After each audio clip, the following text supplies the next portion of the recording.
The James Webb Space Telescope represents humanity's most ambitious attempt to peer into the depths of the cosmos, launched on December 25, 2021.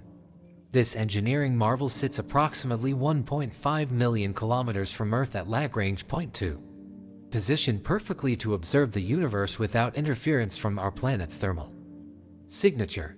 While designed primarily to study distant galaxies, ancient stars, and exoplanets light years away, Webb has occasionally turned its unprecedented infrared capabilities toward targets much closer to home. Mars, our neighboring world and the focus of intense scientific scrutiny for decades, has become an unexpected subject of Webb's attention.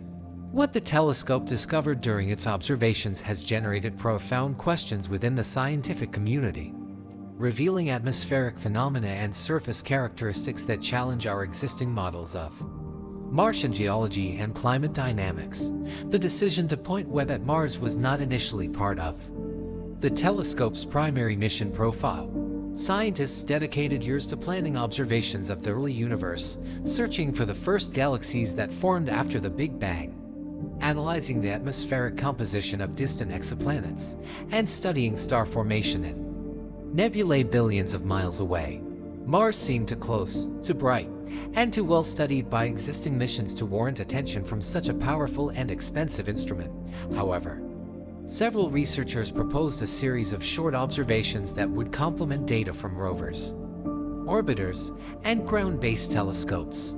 The rationale was straightforward. Webb's infrared sensitivity operates in wavelength ranges that no Mars-dedicated instrument can match. While orbiters like the Mars Reconnaissance Orbiter and Mars Odyssey provide continuous monitoring, and rovers like Perseverance and Curiosity examine surface details, none possess Webb's ability to simultaneously observe atmospheric chemistry, thermal signatures, and surface composition across its specific infrared spectrum. The proposal faced initial resistance from scheduling committees who needed to balance thousands of observation requests from astronomers worldwide. Eventually, a compromise emerged. Webb would conduct brief targeted observations of Mars during specific atmospheric conditions, focusing on regions where existing data suggested anomalies or unexplained phenomena. These observations would be brief, measured in minutes rather than hours, but would provide unprecedented detail in infrared wavelengths that could resolve long-standing mysteries. When Webb's data from its first Mars observation session arrived at the Space Telescope Science Institute in Baltimore, Maryland, the initial reaction was confusion.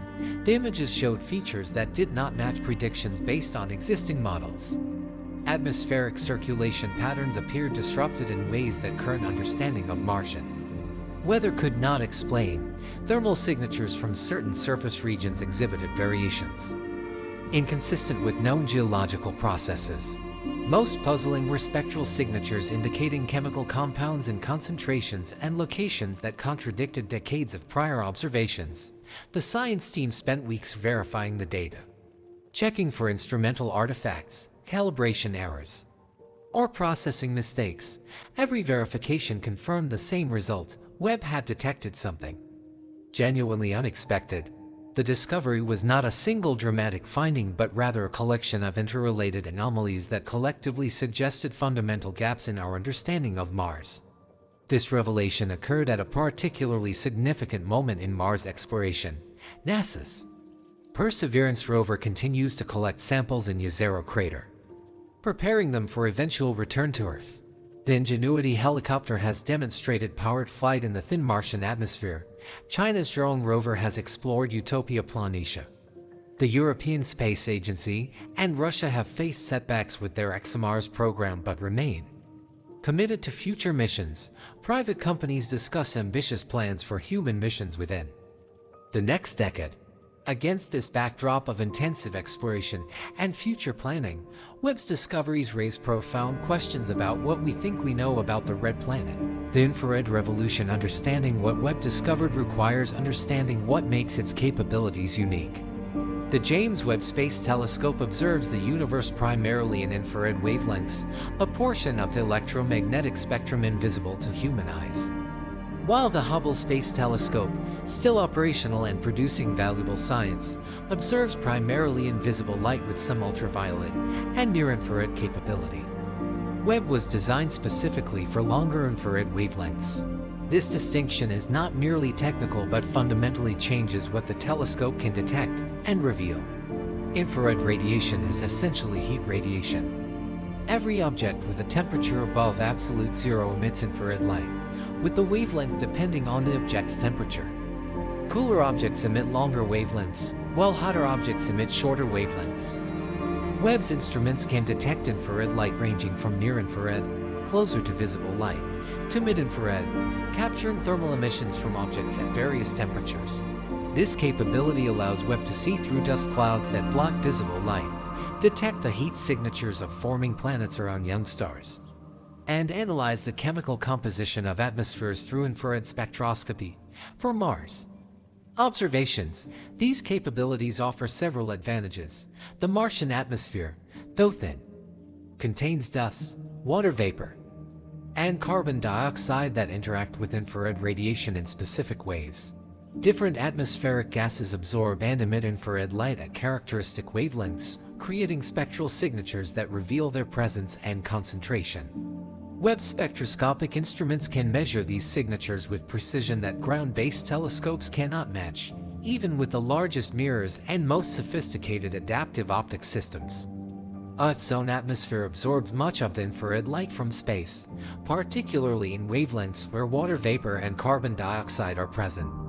Observing from space eliminates this interference entirely. Additionally, Webb's position at Lagrange point 2 means it maintains a constant thermal environment, crucial for sensitive infrared detectors that must be cooled to extremely low temperatures to function properly. The telescope's primary mirror, measuring 6.5 meters across and composed of 18 hexagonal segments coated in gold, was specifically designed to optimize infrared reflection. The segments can be individually adjusted to maintain perfect alignment, ensuring that light collected from distant sources is focused with minimal distortion. The engineering challenges of creating an infrared space telescope of Webb's scale were formidable. The instruments must be kept extraordinarily cold, operating at temperatures around 40 Kelvin, or negative to 133 degrees Celsius. This temperature is necessary because infrared detectors must be colder than the objects they are observing, otherwise their own thermal emissions would overwhelm the signals from space. To achieve this, Webb deploys a tennis court-sized sunshield made of 5 layers of specially designed material, each thinner than a human hair. This sunshield blocks heat from the sun, Earth, and Moon, creating a passive cooling system that requires no mechanical refrigeration. One instrument, the mid-infrared instrument known as MIRI, requires even colder temperatures and uses an active cooling system to reach 7 Kelvin, just 7 degrees above absolute zero. The telescope carries 4 main scientific instruments: the near-infrared camera, the near-infrared spectrograph, the mid-infrared instrument, and the fine guidance sensor with near-infrared imager and slidless spectrograph. Each serves specific purposes, but all contribute to Webb's ability to analyze light in ways that reveal chemical composition, temperature, motion, and other physical properties of observed objects. When applied to Mars, these capabilities enable observations that complement rather than duplicate the work of existing missions. Mars orbiters carry infrared instruments, but these operate in different wavelength ranges and lack Webb's spectral resolution. Rovers analyze rocks and soil with sophisticated instruments, but only at specific landing sites. Ground-based telescopes monitor Mars regularly, tracking dust storms and seasonal changes, but Earth's atmosphere limits their infrared capability. Webb occupies a unique observational niche, able to simultaneously observe the entire Martian disk or focus on specific regions while capturing spectral data across a continuous range of infrared wavelengths. The telescope's pointing system can track moving objects, including planets orbiting our Sun, compensating for their motion to allow extended observations despite being designed primarily for deep space targets that appear stationary. This required specific programming and calibration procedures developed specially for solar system observations. As the brightness of nearby planets presents challenges for instruments designed to detect faint light from objects billions of light-years away. The planning for Webb's Mars observations involved careful consideration of timing and geometry. Mars orbits the Sun at a distance averaging to 128 million kilometers, compared to Earth's 150 million kilometers. This means the distance between Earth and Mars varies considerably depending on their relative positions. At closest approach, known as opposition when Mars lies directly opposite the Sun as seen from Earth, the distance can shrink to about 55 million kilometers. At solar conjunction, when Mars lies on the far side of the Sun from Earth, the distance exceeds 400 million kilometers. Webb's position at Lagrange point to means it orbits the Sun in sync with Earth, always remaining about 1.5 million kilometers directly away from the Sun as viewed from Earth. For Mars observations, this geometry meant that optimal viewing occurred when Mars was favorably positioned relative to both Earth and Webb, allowing clear line of sight without the Sun's interference. The brightness of Mars also presented challenges. Planets in our solar system reflect sunlight and shine much brighter than the faint galaxies and nebulae that constitute Webb's primary targets. The telescope's sensitive detectors could be damaged by excessively bright sources, requiring careful procedures to ensure safety while still obtaining useful data. Scientists developed specialized observation strategies to address these concerns. Rather than taking long exposures like those used for deep space imaging, Mars observations would use very short exposures measured in seconds rather than hours. Multiple short exposures could be combined to build up detailed images without saturating the detectors.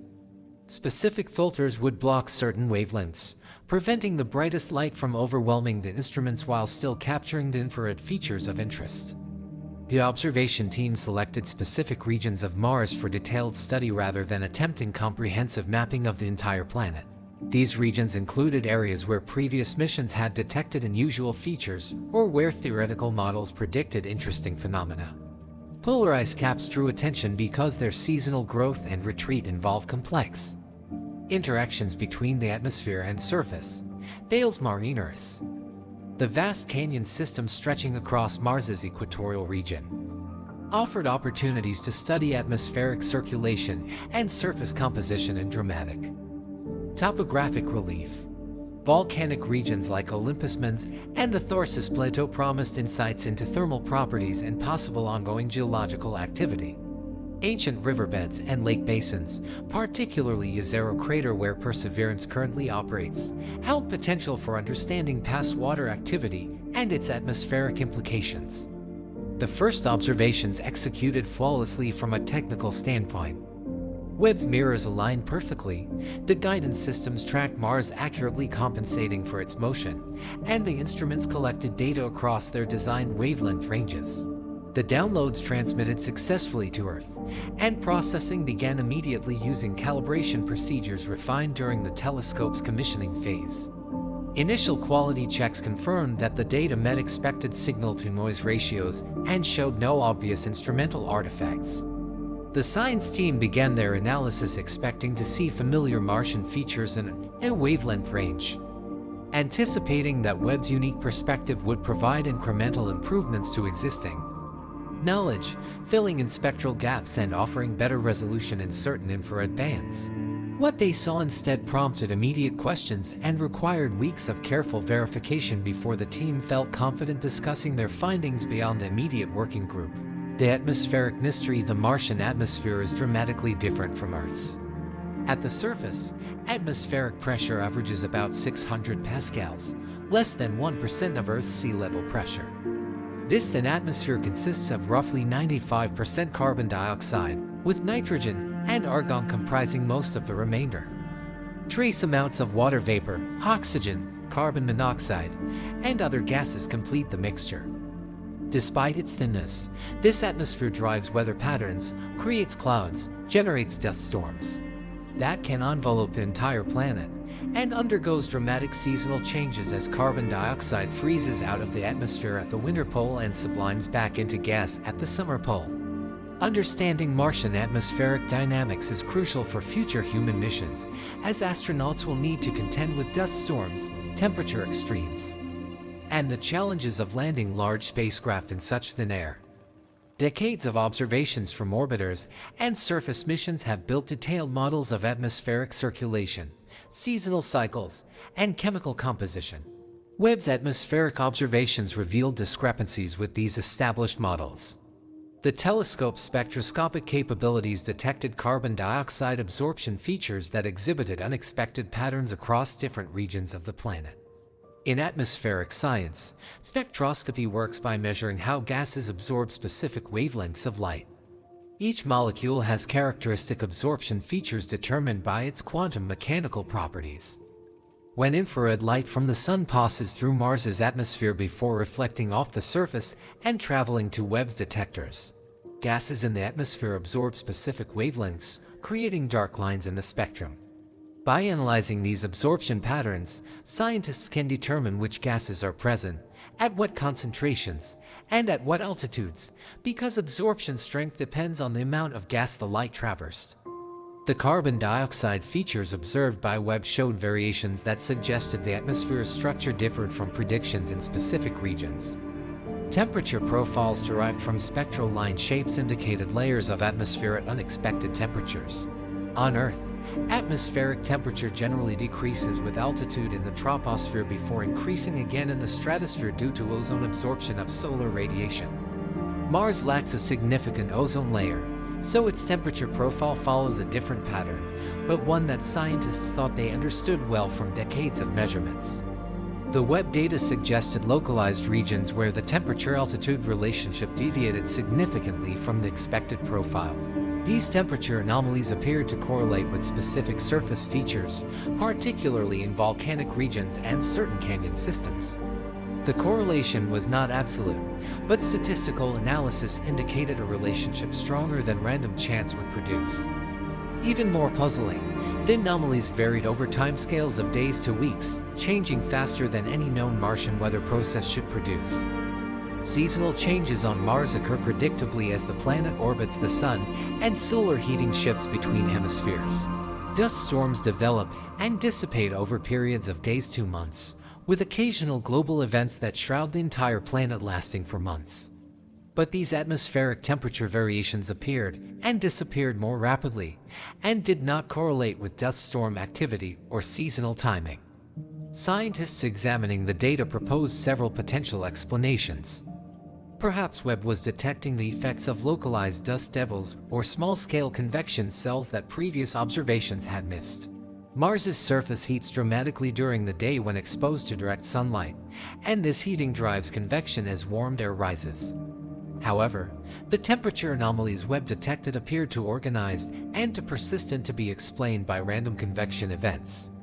Another hypothesis suggested that the anomalies might result from waves in the atmosphere, similar to gravity waves on Earth. Atmospheric gravity waves occur when air parcels are displaced vertically and then oscillate due to the restoring force of gravity, creating rippling patterns that can propagate horizontally for long distances. On Earth, gravity waves generated by airflow over mountains can affect weather hundreds of miles downwind. On Mars, the thin atmosphere might support gravity waves that behave differently than Earth's atmosphere, potentially creating the observed temperature structures.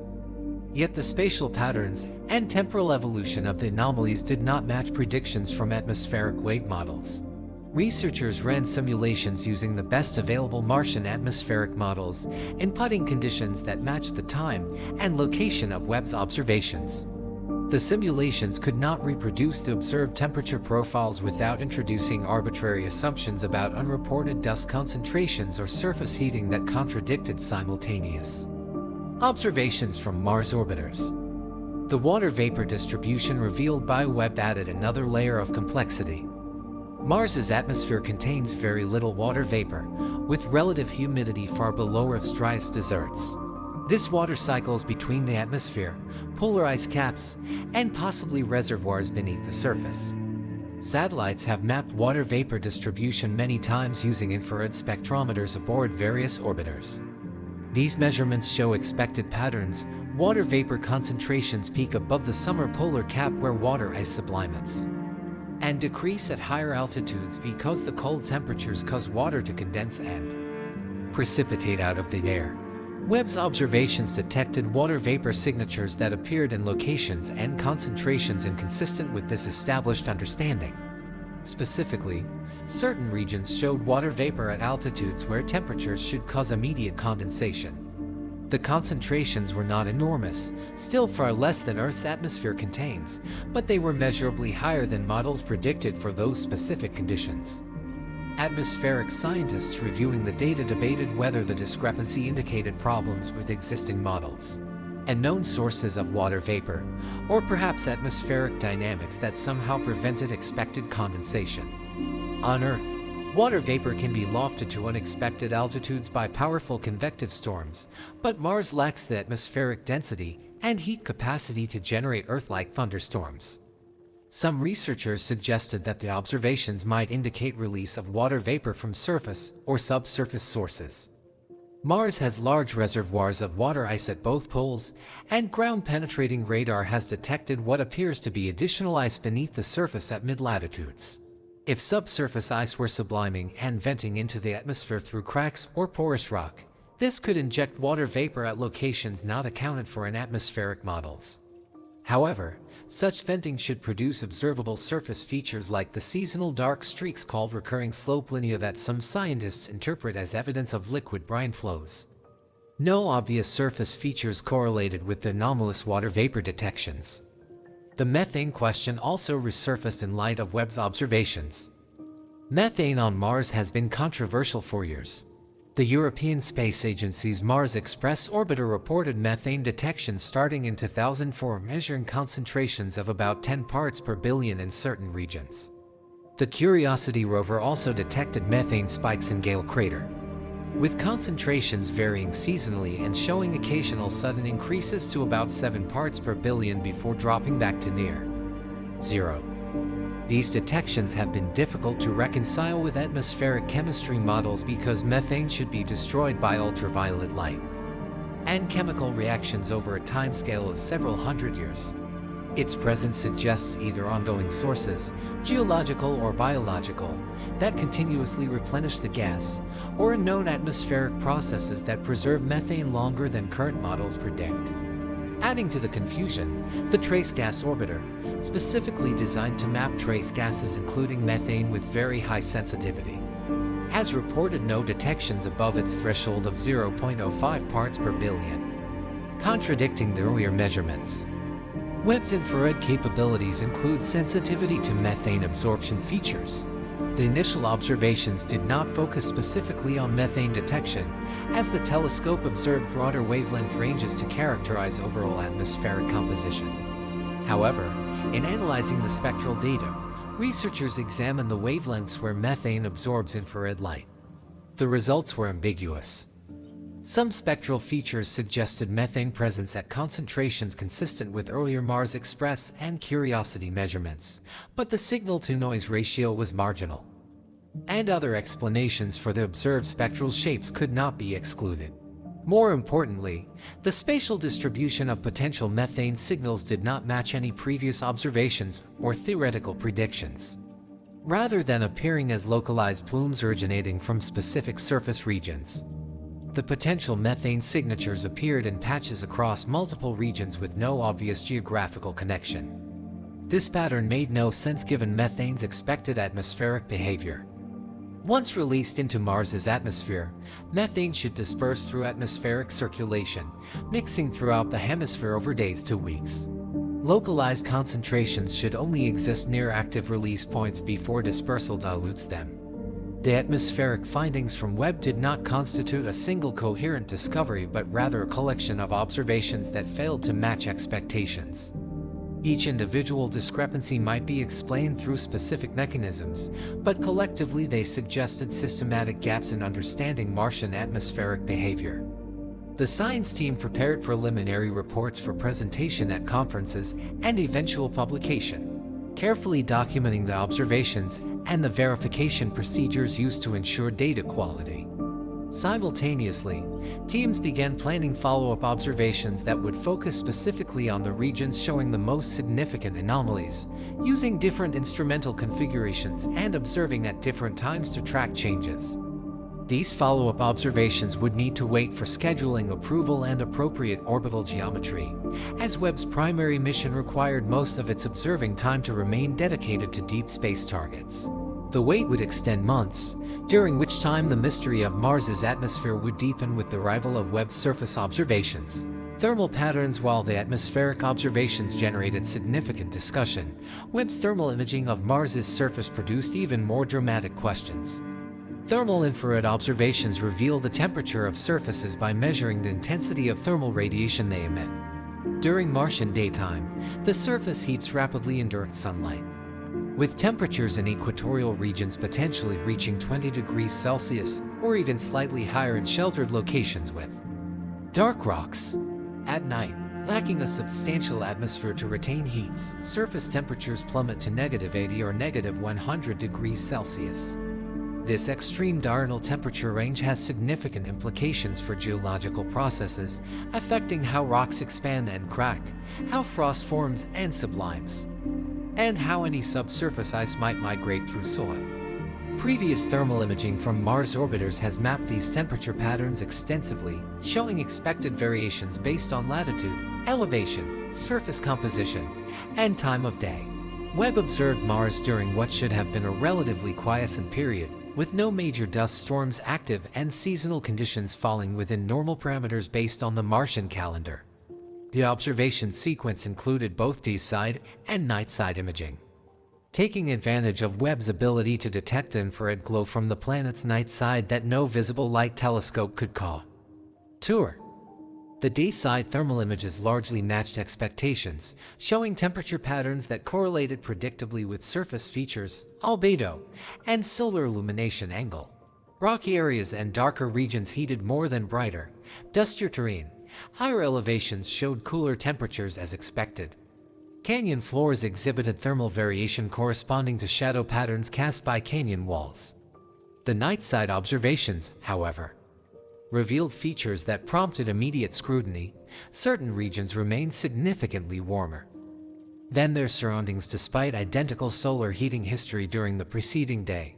These warm patches appeared in multiple locations, varying in size from a few kilometers across to extended regions covering hundreds of square kilometers.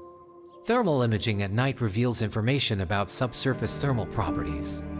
After sunset, surface temperature drops rapidly, but heat stored in rocks and soil below the surface conducts upward, slowing the cooling rate. The speed at which a surface cools depends on thermal inertia, a property determined by rock density, specific heat capacity, and thermal conductivity. Loosely packed dust has low thermal inertia because it heats quickly during day and cools quickly at night, while solid bedrock has high thermal inertia, heating and cooling more slowly. By measuring nighttime temperatures, scientists can map thermal inertia across the surface, distinguishing dusty areas from rocky areas even when both look similar in visible light images. The nighttime warm patches detected by Webb showed thermal properties inconsistent with any known combination of rock type and dust coverage. The temperatures were not dramatically elevated, perhaps 10 to 20 Kelvin warmer than surrounding terrain. But this difference was significant given the expected uniformity of cooling rates in regions with similar surface characteristics. Researchers considered several explanations for these thermal anomalies. The most straightforward interpretation would be that these regions contain different rock types or surface conditions that previous missions had not adequately characterized. Perhaps certain areas contained unusually dense rock with higher thermal inertia. Or maybe wind had cleared away insulating dust layers more effectively than expected, allowing bedrock to retain heat longer into the night. However, cross-referencing Webb's thermal observations with high-resolution imagery from the Mars Reconnaissance Orbiter's HiRISE camera and mineralogical data from CRISM's spectral mapping did not reveal all obvious differences in surface composition that could account for the thermal variations. Areas showing anomalous nighttime temperatures appeared similar to adjacent cooler regions in terms of rock distribution, dust coverage, and mineralogy. Statistical analysis of dozens of thermal anomaly locations found no consistent correlation with any known surface characteristic visible in existing orbital data. A more intriguing possibility involved subsurface heat sources. On Earth, volcanic regions display thermal anomalies detectable from orbit where magma chambers or hydrothermal systems heat rock near the surface. Mars has enormous volcanoes, particularly in the Tharsis region where Olympus Mons rises 21 kilometers above the reference datum, making it the largest volcano in the solar system. However, these volcanoes are considered dormant if not extinct. Estimating the age of Martian volcanic surfaces is challenging, but crater counting suggests that most volcanic plains formed billions of years ago during Mars's geological youth. Olympus Mons might have erupted as recently as 25 million years ago based on some age estimates, which is recent in geological terms but far too ancient for significant residual heat to persist. A volcano that last erupted millions of years ago should have cooled completely, leaving no thermal signature detectable from orbit. Yet some of the thermal anomalies Webb observed appeared in volcanic regions, including areas on the flanks of Olympus Mons and in Alba Mons, another large shield volcano northwest of Tharsis. The spatial distribution of thermal anomalies did not match expectations for volcanism. Active volcanic areas on Earth show thermal hotspots concentrated at volcanic vents, fissures, and fumaroles where heat escapes from below. The Martian thermal anomalies appeared dispersed across broad areas without obvious concentration at volcanic features. Furthermore, several significant thermal anomalies appeared in regions with no volcanic history whatsoever, located in ancient highland terrain billions of years old and far from any volcanic province. Dales Marineris, the Great Canyon system, showed multiple thermal anomalies along its floor and walls. This canyon is generally interpreted as a tectonic feature formed by stretching and faulting of Mars's crust rather than volcanic activity. Its formation may relate to the loading stress that the massive Tharsis volcanic plateau placed on the crust, but the canyon itself is not volcanic. Yet Webb detected thermal signatures in several locations along the canyon that could not be explained by simple thermal inertia variations. Some scientists propose that the thermal anomalies might indicate locations where subsurface ice lies closer to the surface than average. Water ice has different thermal properties than rock, and its presence in the subsurface would affect how heat flows from below and how the surface responds to solar heating. However, this explanation faced immediate challenges. Ice is actually a better thermal insulator than many rocks at Martian temperatures, meaning that areas with near-surface ice should cool faster at night, not slower.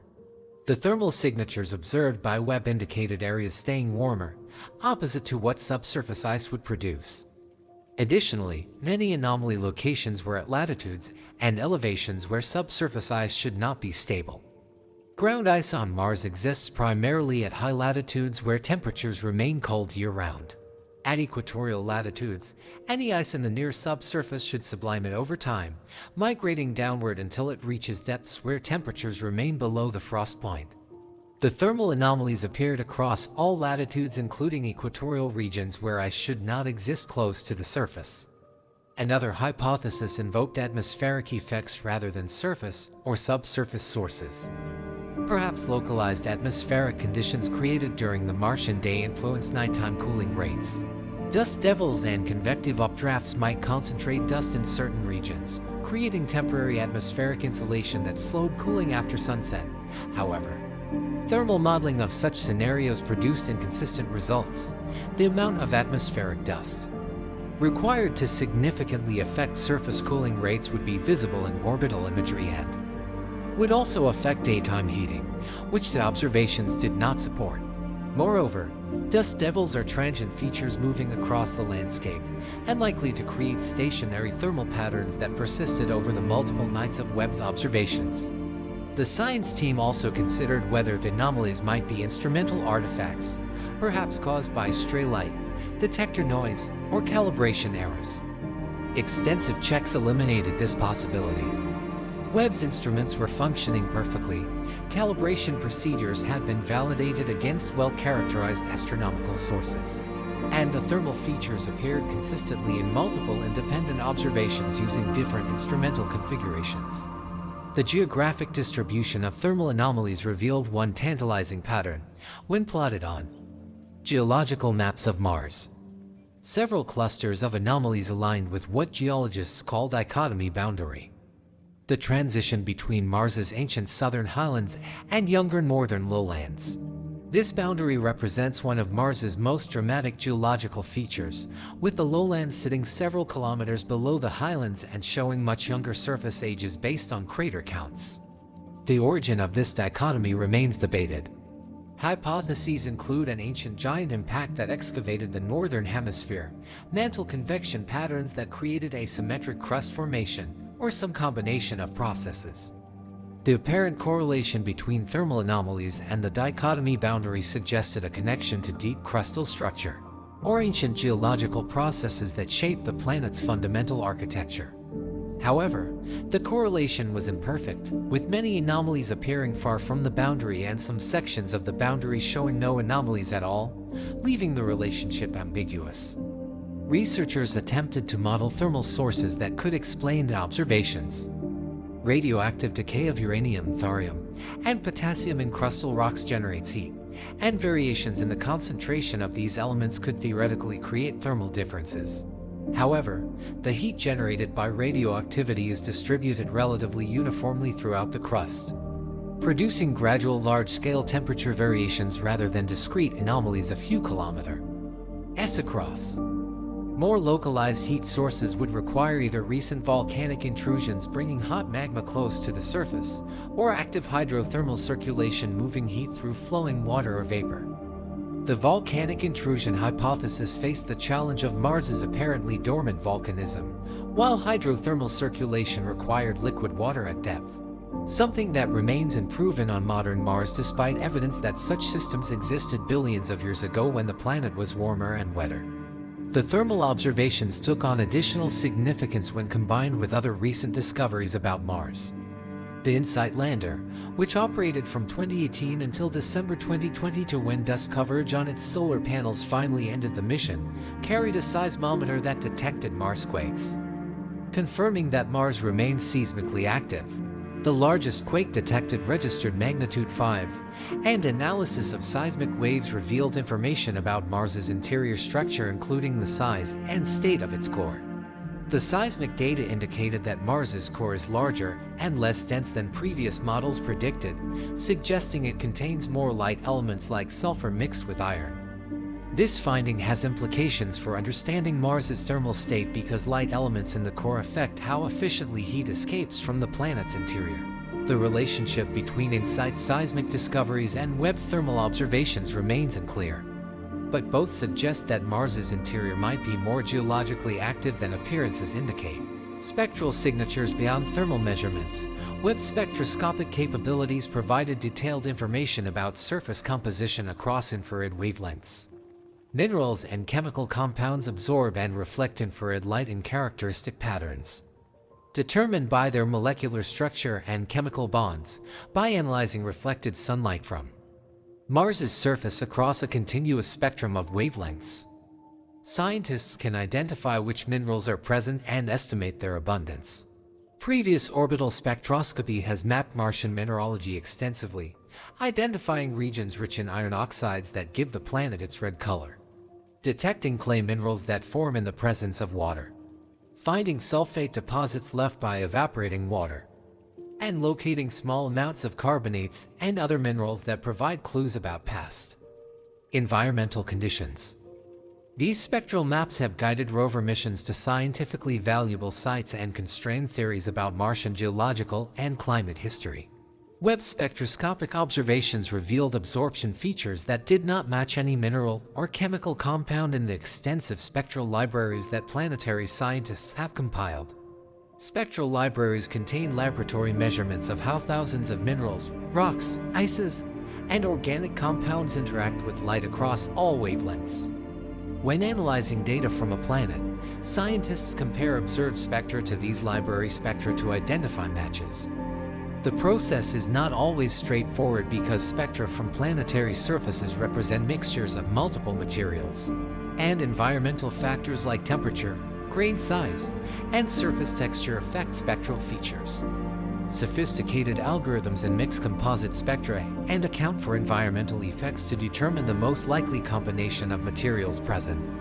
In the case of Webb's Mars data, certain spectral features could not be matched even after accounting for all known complications. The anomalous spectral signatures appeared in multiple distinct regions scattered across Mars's surface. They were not uniform in character, with different locations showing different combinations of unexplained absorption features. Some appeared in the near-infrared portion of the spectrum around wavelengths up to 3 micrometers, others in mid-infrared ranges from 5 to 10 micrometers. The absorption features were not dramatic, appearing as subtle dips in the reflected light intensity at specific wavelengths. But they were statistically significant and reproducible across multiple observations. Researchers first suspected that the features might represent mixtures of known minerals in unusual proportions that happened to produce spectra not previously documented. Testing this hypothesis required extensive modeling using radiative transfer codes that simulate how light interacts with powdered minerals of various grain sizes and mixtures.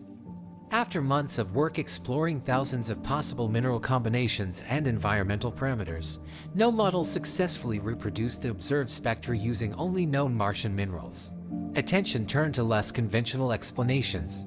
Perhaps the features indicated organic compounds, carbon-based molecules that could theoretically form through non-biological processes, or, more provocatively, might suggest biological activity. Organic compounds have spectral signatures in infrared wavelengths, particularly absorption features related to carbon-hydrogen, carbon-oxygen, and carbon-nitrogen bonds. The possibility of organics on Mars is not inherently extraordinary. Organic molecules arrive continuously on Mars via meteorites and interplanetary dust, and chemical reactions between atmosphere and minerals can synthesize simple organics abiotically. The Curiosity rover has detected organic compounds in ancient rocks in Gale Crater, though their origin remains debated. However, the spectral features Webb observed did not match simple organics like methane, formaldehyde, or other small molecules known to form through abiotic processes. More complex organic compounds like aromatic hydrocarbons or amino acids have distinctive spectral patterns, but none match the observed features exactly. Another possibility involved minerals that contain water or hydroxyl groups as part of their crystal structure. Hydrated minerals formed when ancient water interacted with rocks show diagnostic absorption features in infrared wavelengths related to vibrations of hydrogen-oxygen bonds. Mars's surface contains extensive deposits of hydrated minerals including phyllosilicates or clays that formed billions of years ago when liquid water was more abundant. The spectral signatures of these minerals are well characterized, and orbital missions have mapped their distribution comprehensively. The anomalous features Webb detected did not match known hydrated mineral signatures, but perhaps they indicated hydration states or structural variations not previously documented. Minerals can incorporate water in various ways, as molecules trapped in crystal structures, as hydroxyl groups bonded to metals, or as absorbed moisture on grain surfaces. Each produces subtly different spectral features. And it is conceivable that Martian environmental conditions create hydration states not seen in terrestrial or meteoritic samples that populate spectra. Libraries. Researchers also considered whether atmospheric gases might contribute to the observed spectral signatures. When sunlight reflects off Mars's surface before traveling to Webb, it passes through the atmosphere twice, once on the way down and once on the way up. Atmospheric gases imprint their absorption signatures on this light. And distinguishing between atmospheric and surface spectral features requires careful analysis. However, the anomalous features did not match known atmospheric gases, and their spatial distribution varied across the planet in ways inconsistent with atmospheric sources, which should appear uniformly distributed or follow predictable patterns related to atmospheric circulation. Instrumental effects were also reconsidered despite earlier verification.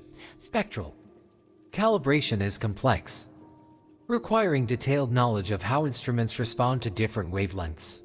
Calibration errors could potentially create false features in spectra. The Webb team conducted extensive checks, comparing Mars observations to astronomical sources with well-known spectra and finding perfect agreement, confirming that the instruments were producing accurate spectral measurements. The anomalous features were real characteristics of the Martian surface and not artifacts. The geographic distribution of spectral anomalies showed no clear pattern. Some appeared in ancient highland terrain, others in younger lowland regions. Some coincided with locations showing thermal anomalies, but many did not. Some appeared near sites where rovers had conducted detailed surface investigations. But the limited ground truth from rover locations could not resolve the mystery because rover instruments operate in different wavelength ranges and analyze materials at scales of individual rocks and soil grains rather than the kilometer-scale areas Webb observed. The Perseverance rover's location in Jezero crater fell within one region where Webb detected spectral anomalies, prompting discussion among the science teams about whether Perseverance could investigate specific nearby sites to provide ground truth. However, coordinating between rover operations and orbital observations is challenging due to the time required for rovers to traverse even short distances and the need to balance rover mission priorities with follow-up investigations. One particularly intriguing spectral signature appeared repeatedly in several regions and showed characteristics suggesting a crystalline material, based on the sharpness and pattern of absorption features. Crystalline materials have regularly ordered atomic structures that create sharp spectral features, while amorphous materials with disordered structures produce broader, more subdued spectral signatures. Most surface materials on Mars are thought to be partially amorphous due to weathering processes, impact disruption, and the lack of liquid water needed to form well-ordered crystals. The presence of sharp spectral features suggesting crystalline material was not impossible, but the specific pattern did not match any known crystalline mineral. Speculating beyond established science, some researchers privately wondered whether the features might indicate perchlorate salts, compounds containing chlorine and oxygen that have been detected on Mars by rover instruments and could crystallize under Martian conditions. Perchlorates have complex spectral signatures that vary depending on which metal they are bonded with, and not all variations have been thoroughly characterized in laboratory measurements across the full wavelength range Webb observes. The spectral mysteries connected to broader questions about Martian chemistry. The planet's surface chemistry is dominated by oxidation, with iron oxides producing the characteristic red color and other metals existing primarily in oxidized states. This oxidizing environment results from photochemical reactions in the atmosphere driven by solar ultraviolet radiation, which breaks apart carbon dioxide and water molecules, producing highly reactive oxidizing species that interact with the surface. Over billions of years, this process has oxidized surface materials to depths of meters or more. Any reduced compounds, meaning chemicals in non-oxidized states, should not survive at the surface unless they are somehow protected or continuously replenished. The possibility that some spectral anomalies might indicate reduced compounds or unusual oxidation states prompted speculation about chemical processes that current models do not account for, perhaps involving subsurface chemistry in the presence of liquid brines or photochemical reactions driven by specific combinations of minerals and atmospheric gases. The polar enigma Mars's polar regions have always fascinated scientists because they host the planet's most dynamic geological features, the polar ice caps. Both poles have permanent ice caps composed primarily of water ice, with seasonal caps of carbon dioxide ice that grow during winter and shrink during summer. The southern ice cap sits on elevated terrain and features a residual permanent cap of water ice overlain by a cap of carbon dioxide ice that never completely sublimes, even in summer. The northern ice cap has no permanent carbon dioxide ice cap, only water ice that remains year-round with seasonal carbon dioxide frost coming and going. These ice caps record climate history in their layered deposits, much like ice cores on Earth preserve records of past conditions. Radar sounding from orbit has revealed extensive layering in the polar deposits, alternating between ice-rich and dust-rich layers that likely formed as Mars's orbital parameters changed over millions of years, altering solar heating patterns and affecting where ice accumulates. Webb's observations of the polar regions focused on both thermal properties and spectral characteristics during different seasons. The northern polar cap was observed during northern spring, when the winter carbon dioxide frost was subliming rapidly, exposing the underlying water ice and creating dramatic seasonal changes. The southern polar cap was observed during southern autumn, as winter approached and carbon dioxide was beginning to freeze out of the atmosphere onto the surface. The thermal data revealed expected patterns for the most part, with polar regions much colder than equatorial latitudes and seasonal frost deposits showing very low temperatures corresponding to carbon dioxide ice at approximately -125 degrees Celsius. However, certain areas showed thermal characteristics that did not fit the expected behavior of either water ice or carbon dioxide ice. Specifically, some regions showed temperatures intermediate between what water ice and carbon dioxide ice should produce under identical solar illumination and atmospheric conditions. Pure carbon dioxide ice at Martian polar pressures has a specific sublimation temperature determined by thermodynamic equilibrium between solid and gas phases. Pure water ice similarly has characteristic thermal properties. A mixture of the two should show thermal behavior that is a weighted average of the two components, depending on the proportions present. The anomalous regions showed temperatures that could not be explained as any mixture of water and carbon dioxide ice, suggesting the presence of a third component or known thermal processes. One possibility was that dust contamination in the ice altered thermal properties, as dark dust particles absorb more sunlight than pure ice and would cause enhanced heating. However, the magnitude of the thermal deviation required dust concentrations inconsistent with the bright albedo visible in imaging data. Heavy dust contamination makes ice appear darker, and the anomalous regions appeared as bright as surrounding areas with normal thermal properties. The spectral observations of polar regions added further complications. The spectrum of water ice is well characterized across infrared wavelengths, showing distinctive absorption features related to molecular vibrations and crystal structure. Carbon dioxide ice similarly has well-known spectral signatures. Webb's observations of most polar regions showed exactly the expected spectra for water and carbon dioxide ice in various mixtures and with varying amounts of dust.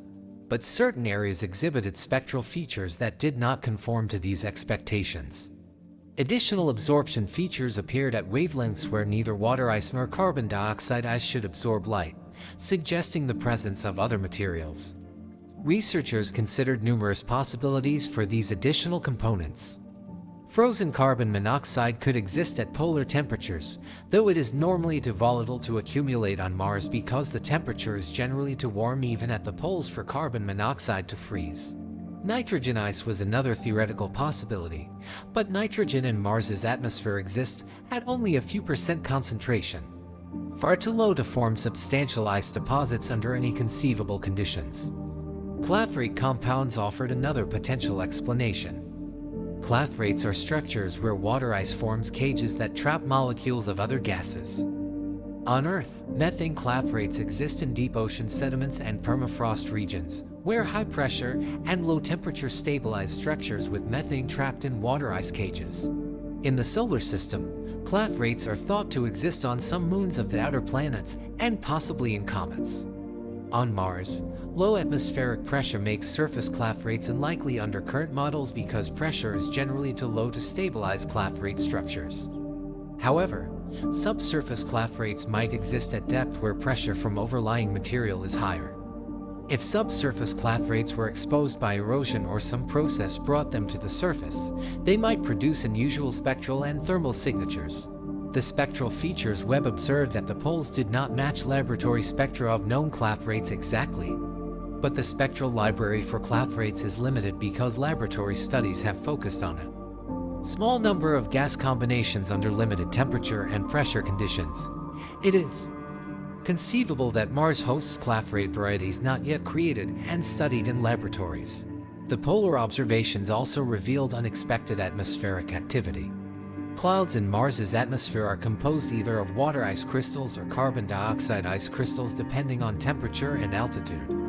Water ice clouds form when atmospheric water vapor condenses, typically at altitudes of 10 to 30 kilometers where temperatures drop below the frost point. Carbon dioxide clouds form at higher altitudes or during winter at the poles when temperatures drop to carbon dioxide's condensation point. Cloud patterns provide information about atmospheric circulation because winds carry clouds, and atmospheric dynamics determine where it rises to high altitudes and cools enough for condensation to occur. Webb observed both polar regions and detected clouds showing unusual spectral properties. Most clouds showed expected spectra for water or carbon dioxide ice particles, but some clouds exhibited spectral features suggesting particles with optical properties different from pure ice.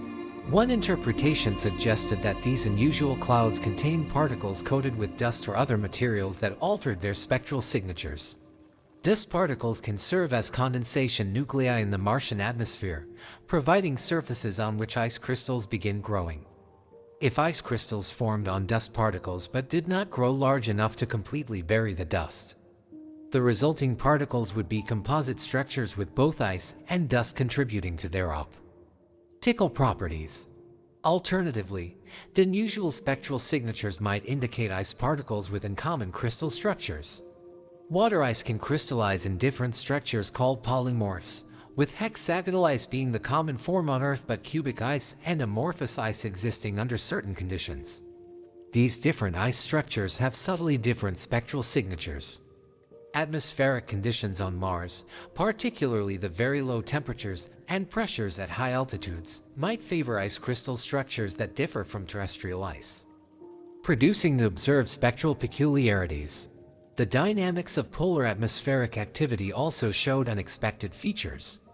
Seasonal change at Mars's poles drives intense atmospheric circulation as carbon dioxide sublimes from one polar cap during spring and summer, flows through the atmosphere, and freezes onto the opposite polar cap experiencing winter. This circulation transports roughly 25% of the entire atmospheric mass between poles each Martian year. The process creates strong winds and generates weather systems that propagate from the polar regions toward the equator. Webb's ability to observe atmospheric temperature structure revealed circulation patterns that did not precisely match predictions from atmospheric models. Jet streams, concentrated bands of fast-moving winds analogous to Earth's jet streams but driven by different physical mechanisms, showed unexpected waviness and variable strength. The temperature gradients that drive these winds appeared stronger than predicted in some locations and weaker in others, suggesting that heat distribution in the polar atmosphere differs from model assumptions. These atmospheric circulation anomalies connected to the earlier findings about unexplained atmospheric temperature profiles at lower latitudes. A consistent picture began emerging suggesting that Mars's atmosphere behaves in ways not fully captured by current models. The discrepancies were not enormous, but they were systematic and appeared across multiple independent measurements. Either the models were missing important physical processes, or Mars's surface and subsurface were influencing the atmosphere in ways that observations had not previously constrained. The complexity of atmospheric modeling makes definitive conclusions difficult. Martian atmospheric models include dozens of physical processes: radiative heating and cooling, advection by winds, convection, condensation and sublimation of carbon dioxide and water, dust lifting and settling, photochemistry driven by solar ultraviolet light, molecular diffusion, and gravitational settling of heavy gases. Each process requires mathematical representation and parameters derived from laboratory experiments, theoretical physics, and observations. Small errors or unknown factors in any component can cascade through the coupled system, producing discrepancies between model predictions and reality, slope linear and surface activity. Among Mars's many mysterious features, recurring slope lineae have generated substantial debate since their discovery in 2011. These features appear as dark streaks that form on steep slopes during warm seasons, lengthen throughout the warm season, then fade during cold seasons, only to reappear the following warm season at the same locations. They occur primarily at mid-latitudes on both hemispheres and seem to prefer slopes facing the equator where solar heating is strongest. The seasonal timing strongly suggests involvement of liquid water, as temperatures at recurring slope linear sites reach above the freezing point of pure water during the periods when lineae are active. The interpretation that these features involve liquid water generated excitement because liquid water is essential for life as we know it, and modern liquid water on Mars would have profound implications for potential habitability. However, the water interpretation faces significant challenges. Mars's atmospheric pressure at most locations is below the triple point of water, meaning that liquid water is thermodynamically unstable and should immediately boil or freeze rather than flowing. For liquid water to exist, it must contain dissolved salts that lower the freezing point and stabilize the liquid state against boiling, creating brines that remain liquid under Martian conditions. Perchlorates, detected at multiple landing sites on Mars, can form brines that remain liquid at Martian temperatures down to perhaps -70 degrees Celsius depending on concentration. The presence of such brines could explain recurring slope linea of subsurface ice melts or groundwater seeps out, carrying dissolved perchlorates and flowing briefly down slopes before evaporating or freezing. Spectral observations have detected hydrated salts at some recurring slope linea sites, consistent with the brine hypothesis. But the evidence remains debated because the spectral signatures could also result from other processes. Alternative explanations for recurring slope linea invoke dry processes that do not require water.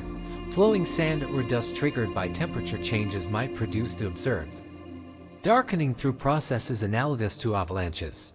As slopes warm, the differential expansion of surface materials or sublimation of subsurface carbon dioxide ice could destabilize surface material, causing small-scale flows that expose darker subsurface material or change surface texture in ways that alter albedo.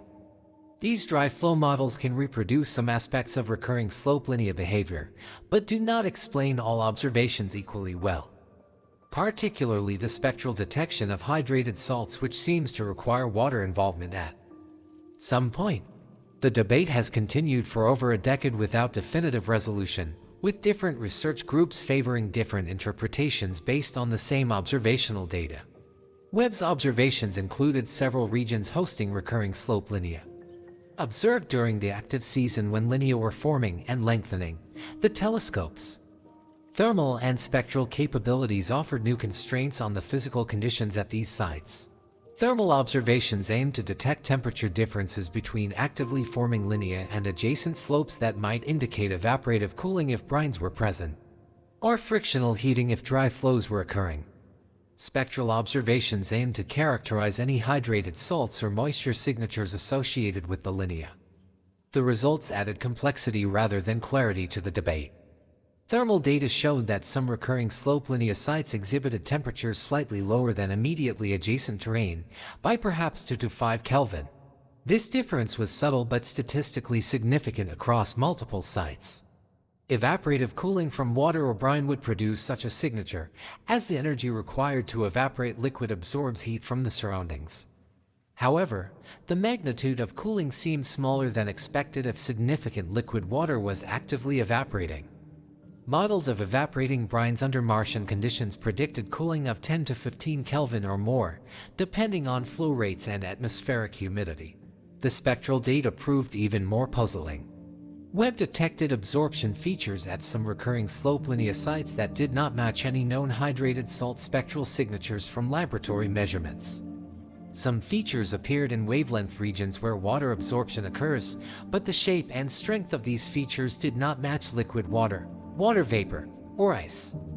The features were subtle and close to the detection threshold, requiring sophisticated analysis to distinguish from noise and background spectral variation. Some researchers interpreted these features as evidence for hydrated minerals or salts in unusual states of hydration, perhaps indicating minerals that had recently interacted with liquid but were now drying out. Others argued that the features might indicate bound water and minerals, water that is chemically incorporated into crystal structures rather than existing as liquid or ice. Bound water and minerals has different spectral properties than free water, and the exact spectral signature depends on how the water is bonded within the mineral lattice, which varies among different minerals. One particularly interesting aspect of Webb's recurring slope linea observations involved sites where linea were not currently active.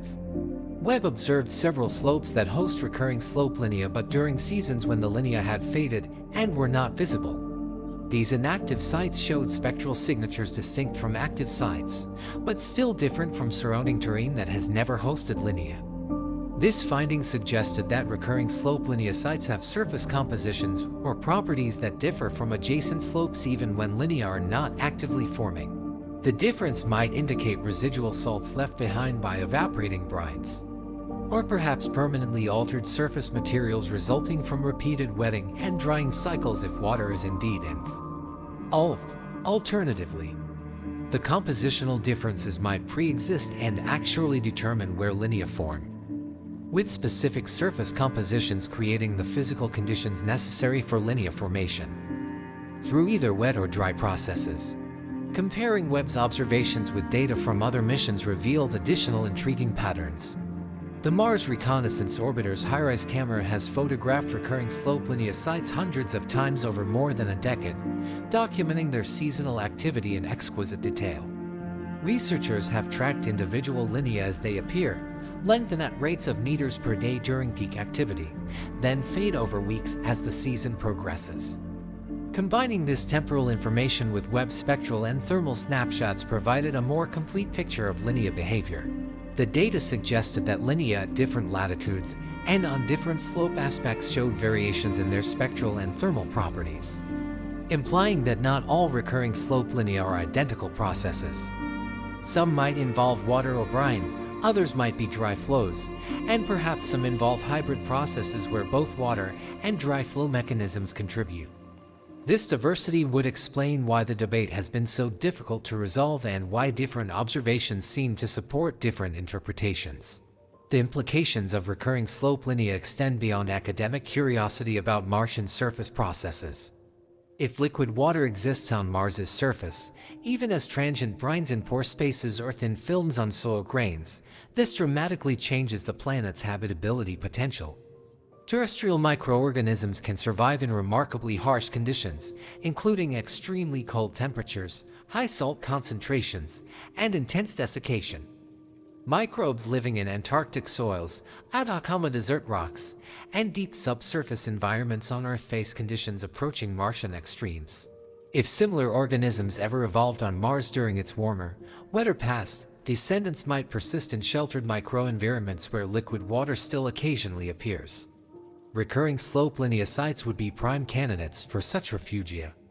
However, the current inability to definitively confirm whether recurring slope lineae involve liquid water leaves this question unresolved. And planetary protection protocols prohibit sending spacecraft too close to potential water sites to avoid forward contamination. The deep structure connection understanding Mars's surface phenomena requires understanding the planet's deep interior structure.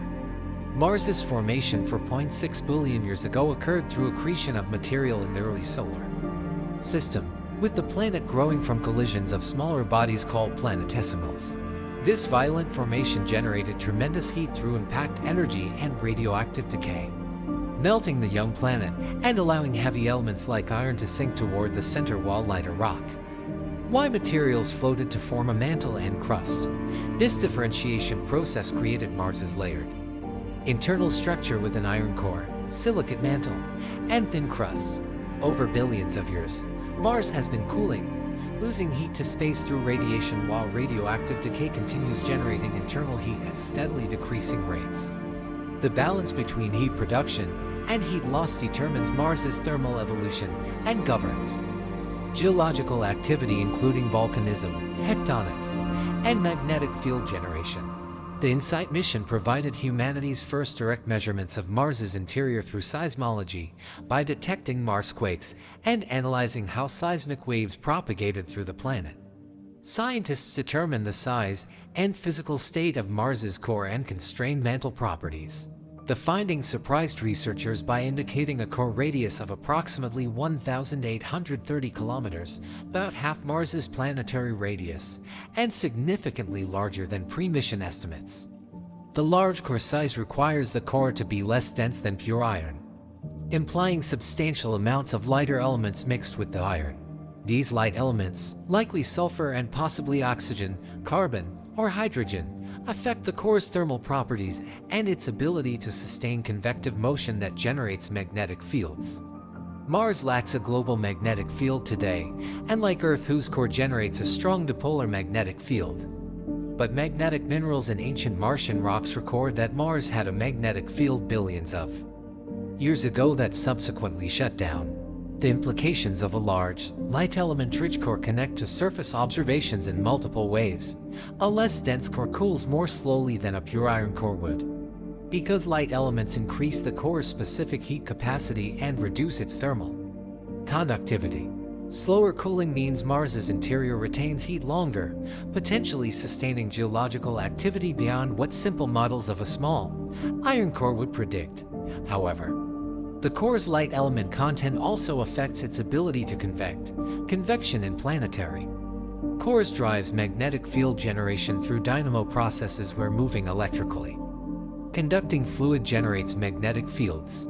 For convection to occur, the core must be sufficiently hot that thermal buoyancy overcomes viscosity, or compositional differences must create density variations that drive motion.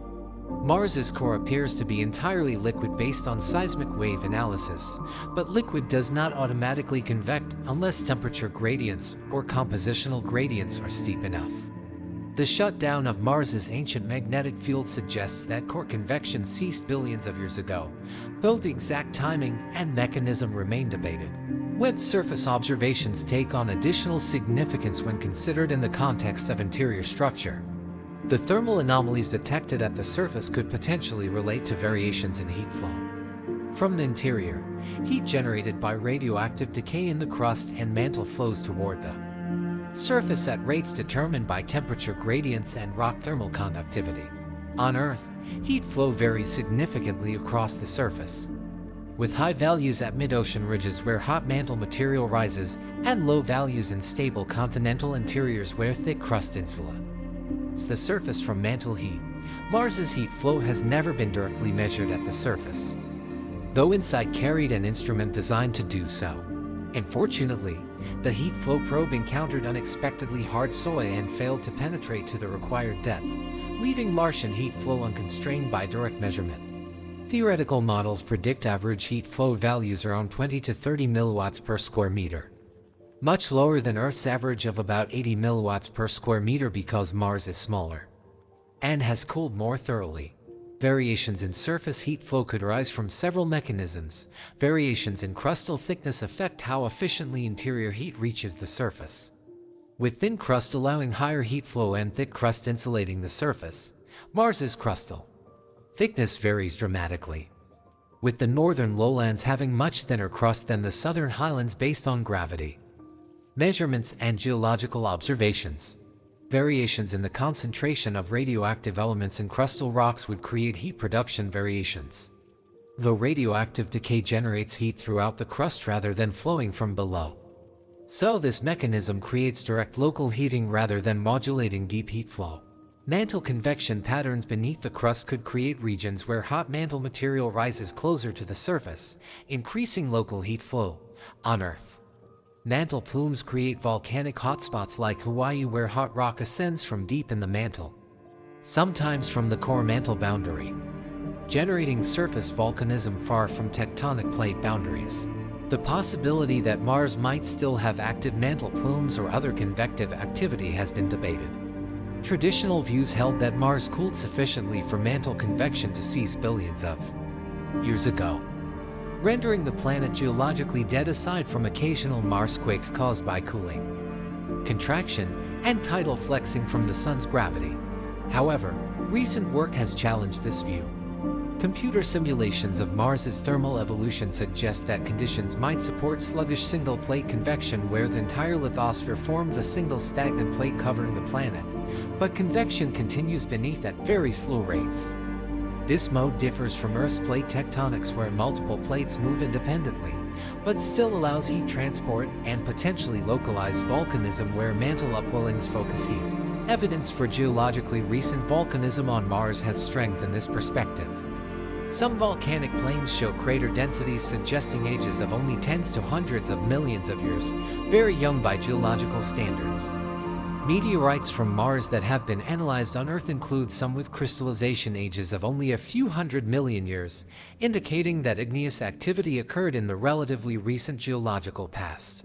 Connecting interior dynamics to Webb's surface observations remains highly speculative but scientifically intriguing. If thermal anomalies reflect variations in subsurface heat flow, This could indicate that Mars's interior is more active than generally assumed.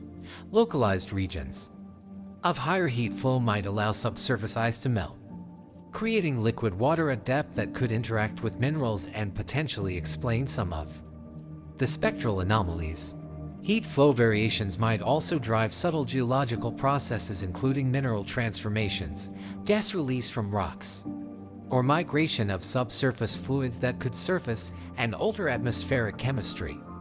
The correlation of some thermal anomalies with ancient tectonic features like the dichotomy boundary suggests that deep crustal structure established billions of years ago still influences surface conditions today, perhaps by controlling how interior heat reaches the surface or by determining where fractures allow subsurface gases to escape.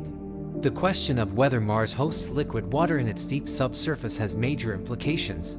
On Earth, groundwater exists at depths of kilometers, filling pores and fractures in rock. Deep groundwater can remain liquid even when surface temperatures are below freezing because temperature increases with depth due to geothermal heat flow. The depth at which temperature reaches water's freezing point depends on the geothermal gradient and surface temperature. For Mars, with its cold surface and low heat flow, models suggest that liquid water, if it exists, would need to be at depths of several kilometers at least. Radar observations from Mars Express have detected what appears to be liquid water beneath the southern ice cap at a depth of about 1.5 kilometers, though this interpretation remains contentious. The evidence comes from radar reflections that appear much brighter than surrounding ice, which could indicate liquid water but might also result from highly saline ice or other materials with high dielectric constants. If deep liquid water exists, it likely contains very high concentrations of dissolved salts that lower the freezing point, creating brines that remain liquid at the low temperatures that exist in Mars's subsurface. Methane and atmospheric chemistry. The methane question on Mars exemplifies how difficult it is to conclusively resolve scientific mysteries with limited data. Methane has been reported, disputed, confirmed, and refuted multiple times over nearly 2 decades. The importance of resolving methane's presence and origin extends beyond academic curiosity because methane is a potential biosignature. On Earth, most atmospheric methane comes from biological sources including wetlands where microorganisms produce methane through anaerobic metabolism, ruminant animals whose digestive processes generate methane, and human activities including fossil fuel extraction and agriculture. Geological sources including volcanic outgassing and serpentinization reactions where water interacts with ultramafic rocks also produce methane, but biological sources dominate. If methane exists on Mars, determining whether it has geological or biological origin would be a primary scientific goal. The detection history of Martian methane began in 2003 when ground-based telescopes using high-resolution infrared spectroscopy reported absorption features, indicating methane at concentrations around 10 parts per billion. The following year, Mars Express confirmed the detection with its onboard infrared spectrometer, measuring similar concentrations and finding spatial and temporal variations suggesting methane sources in specific regions. These early detections generated significant excitement and debate. Some researchers question the measurements due to difficulties in distinguishing Martian methane absorption from terrestrial atmospheric methane contamination in ground-based observations, and potential instrumental artifacts in orbital data. Others accepted the detections and proposed mechanisms for methane production including subsurface biology, geochemical reactions, or release of ancient methane trapped in ice clathrates or rock pores. The debate intensified when Curiosity rover's tunable laser spectrometer began analyzing atmospheric samples in Gale crater starting in 2012. This instrument measured methane concentrations showing a background level near 0.7 parts per billion with occasional spikes reaching 7 parts per billion or higher. The temporal pattern showed some seasonal variation with higher levels during northern summer, and the spikes appeared randomly without obvious triggers. The arrival of the ExoMars Trace Gas Orbiter in 2016 was expected to definitively resolve the methane question. This mission was specifically designed to detect and map trace gases in Mars's atmosphere with unprecedented sensitivity. Its spectrometers can detect methane at concentrations as low as 50 parts per trillion, more than 10 times more sensitive than previous orbital instruments. The scientific community anticipated that TGO would map methane sources and track seasonal and spatial variations, finally determining where methane comes from and how it behaves in the atmosphere. Instead, TGO reported no detections. After years of observations spanning multiple Martian seasons, TGO has found no evidence for methane above its detection threshold. This result directly contradicts both earlier orbital detections and Curiosity's ground-based measurements. The discrepancy has not been resolved despite extensive analysis by multiple independent teams examining all datasets. Proposed explanations for the contradictory results invoke several possibilities. Perhaps methane emissions are extremely localized and episodic, occurring in brief releases from specific locations that TGO has not observed at the right time and place. Methane released at the surface would disperse through atmospheric mixing over hours to days, diluting to very low concentrations detectable only in the immediate vicinity of release. TGO observes the entire atmosphere in each orbit but might miss brief localized emissions if its measurement geometry does not align with active release sites.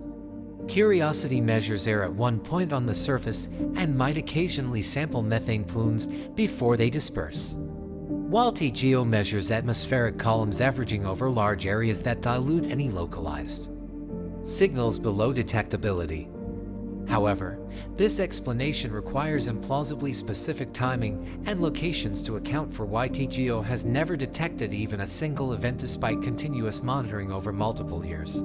Another hypothesis suggests that the earlier detections might have been spurious, resulting from instrumental artifacts or analysis errors rather than real Martian methane. Reanalysis of Mars Express data has identified possible contamination sources and calibration issues that could produce false methane signals.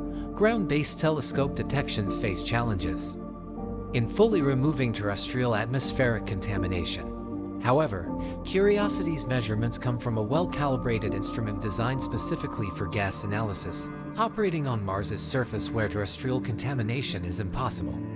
The measurement technique uses tunable laser absorption spectroscopy, a robust method that is difficult to fool with instrumental artifacts. Multiple calibration standards carried on the rover confirm the instrument's accuracy, unless some unknown systematic error affects the measurements in a way that mimics methane absorption. Curiosity's detections appear genuine. Webb's potential contribution to the methane debate lies in its spectroscopic sensitivity across wavelengths where methane absorbs infrared light. The initial observations analyzed methane absorption features but found ambiguous results with marginal signals that could not conclusively confirm or refute methane's presence. The follow-up observations designed specifically to target methane detection employed longer integration times and focused on spectral ranges optimized for methane sensitivity. These observations, conducted months after the initial Mars campaign, aimed to measure methane concentrations across the Martian disk and search for spatial variations that might indicate source regions. The results from these targeted observations remained inconclusive in the preliminary analysis. Some spectral features suggested methane presence at concentrations of a few parts per billion, consistent with earlier Mars Express and Curiosity reports. But statistical significance was marginal and alternative explanations for the spectral features could not be excluded. The geographic distribution of potential methane signals showed no clear pattern and did not correlate with locations where Curiosity detected methane spikes or where Mars Express reported concentrations. The scientific team analyzing Webb's methane data debated whether to report tentative detections that fell short of definitive confirmation. Scientific practice requires high confidence thresholds before claiming detection of something significant, particularly for controversial subjects like Martian methane where previous claims have generated intense scrutiny. Marginal detections that cannot be conclusively distinguished from noise or systematics typically are reported as upper limits rather than positive detections. However, repeatedly finding suggestive signals at the threshold of detectability across multiple independent observations has interpretive value even when no individual measurement reaches definitive confirmation. The pattern suggests something real might be present at concentrations near the detection limit, encouraging more sensitive future observations rather than conclusively refuting previous detections. Beyond methane, Webb's atmospheric spectroscopy provided detailed measurements of other trace gases including water vapor, carbon monoxide, and various atmospheric constituents present at parts per million or parts per billion levels. Water vapor distribution showed seasonal patterns consistent with sublimation from the northern polar cap during spring and summer, but with localized enhancements in certain regions that existing models did not predict. Carbon monoxide, which forms in Mars's upper atmosphere through photochemical breakdown of carbon dioxide and should be uniformly mixed at levels around 700 parts per million, showed unexpected spatial variations suggesting more complex atmospheric chemistry than current photochemical models capture. Ozone, produced through photochemical reactions involving oxygen atoms and molecules, appeared in distributions that partially matched predictions but with discrepancies in the polar regions where ozone should accumulate during winter darkness when photochemical destruction shuts down. These atmospheric chemistry findings paint a picture of Mars's atmosphere as more dynamic and less fully understood than many researchers had assumed. Decades of observations have established the broad framework: a thin carbon dioxide atmosphere with small amounts of nitrogen and argon, trace water vapor that freezes and sublimes seasonally, global dust storms that alter atmospheric heating and circulation, and polar processes that drive massive seasonal mass transfers. However, the details of chemistry, the mechanisms controlling trace gas distributions, and the exchanges between surface and atmosphere remain incompletely understood. Webb's observations reveal specific gaps in understanding, providing targets for refined modeling and future observations rather than comprehensive explanations. The scientific process advances through such iterative refinement, with new observations prompting model improvements that generate predictions tested by subsequent observations. Implications for future exploration. The discoveries and mysteries emerging from Webb's Mars observations have direct implications for planning future missions. Understanding Mars is not purely academic. Numerous agencies and companies are actively developing missions to explore the planet with both robotic and eventually human expeditions. NASA's Mars Sample Return Campaign aims to retrieve the samples Perseverance is collecting in Jezero Crater and return them to Earth by the early 2030s. These samples will undergo laboratory analysis with instruments far more sophisticated than any that can be sent to Mars, potentially answering fundamental questions about Martian geology, past climate, and possible ancient life. The European Space Agency continues developing its ExoMars program, including the Rosalind Franklin rover intended to drill beneath the surface searching for organic compounds. China has announced plans for a Mars sample return mission in the late 2020s, following the success of its Tianwen-1 orbiter and Zhurong rover. Private companies including SpaceX have stated ambitions to establish human settlements on Mars within coming decades. All these endeavors require understanding the Martian environment thoroughly to maximize scientific return and ensure safety. The atmospheric anomalies Webb discovered matter for entry, descent, and landing systems that must function reliably in the thin Martian atmosphere whose properties affect spacecraft deceleration during landing. Unexpected atmospheric temperature structures or compositional variations could influence landing trajectories or stress spacecraft thermal protection systems beyond design specifications. The surface thermal anomalies raise questions about subsurface thermal conditions that affect habitat design and resource utilization strategies. Human missions will need to extract water from subsurface ice for drinking water, oxygen production, and rocket propellant synthesis. Knowing where subsurface conditions differ from expectations helps identify promising resource extraction sites and potential hazards where unexpected heat or unusual chemistry might complicate operations.